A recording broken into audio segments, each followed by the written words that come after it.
Hey, and welcome back to the channel. I'm Tasha. This is Tasha Pivots, where we talk about all things mamahood and homeschool and how I'm pivoting through this journey. And today I wanted to talk to you guys about curriculum, homeschool, inclusivity. If you'd like to hear more, let's get started.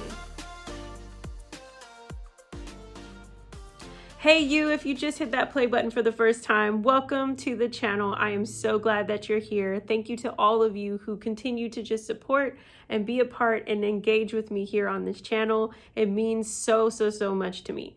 So yes, heavy topic, homeschool curriculum inclusivity.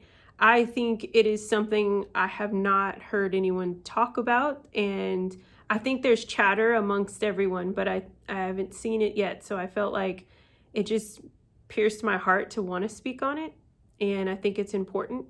I think it's important that we are aware of what we teach our children and how we teach our children and the resources in which we pick for our children. And so when it comes to inclusivity, not to name any names or put anyone else down or any shame or any curriculums down, I think everyone is doing what they feel that they're called to do. But I do want to say that I think there needs to be a shift. And I think that there's a little one that's happening, but I think there really needs to be a shift in the way we perceive homeschoolers, homeschooling moms, and homeschooling curriculums. And what we're teaching our children. Are we still giving them an opportunity to see the world, or are we only creating a picturesque world that we only feel comfortable in? And this has really hit home for me, even with my journey to first coming to homeschooling. I really struggled with the fact that I didn't see anyone that really looked like me homeschooling, not in my neighborhood and not truly even in conversation. And even when I first ever watched YouTube channels to kind of get inspiration for homeschooling, it was very far and in between for me to find someone who looked like me. And so I find that it is really important that we ask ourselves why.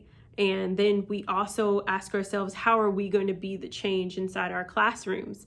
And so it is important that the books our children read, the curriculums in which we're teaching, and especially those younger ages. It's in older too, but especially in these early stages, in the curriculums that our kids are looking at, do they see themselves? And if they do see themselves, do they see other people that don't look like them? I think these are important things. I don't think we can live our lives with a veil between our face, or we can, a lot of people do every day, really. But I think if you really want to create a shift in the atmosphere and recognize that, especially as, I would say for me as a Christian homeschooling mom, where I do base a lot of my curriculum on Christian, it has a Christian foundation, that my kids recognize that heaven doesn't look just like me and them, but it looks like everyone. It's like God's word says that we're in the image of him. And so I just, it's important to me. It's important that the curriculums that I choose, that they are making, that not only am I putting my dollar into something, but that the person who's created it, or the group of people that have created it, recognize that this is not a one-track thing. It is not for just one race that gets an opportunity to stay home with their kids. It is not for one race that gets to just have their pictures and their children depicted in books. But it would be that it's across the board, and that children would feel empowered to pick up a piece of color or paint or pencils or anything, and color and depict what they see. And this all kind of derived for me because of my oldest, in her first year of homeschooling. I remember her opening up a book. I think it was her phonics book or something of that nature. And all the pictures were young little girls who didn't look nothing like her, didn't have any type of hair texture as her. It was very apparent what the girls should look like. And every time she picked up the pencil, she picked up what she thought she was supposed to color, until I asked a question. And I said, hey, why don't you make her look more like you? Like, think maybe you're the cowgirl that's on the rodeo. And it's interesting how just asking that question created a light bulb in her head. And then it made her think like, but that's not what she looks like, because that's her response. And I said, well, what does she look like to you? And so she said she thought that the girl looked like she had blonde hair and blue eyes. And I said, but you don't have to color her that way. You can color her any other shade you want to.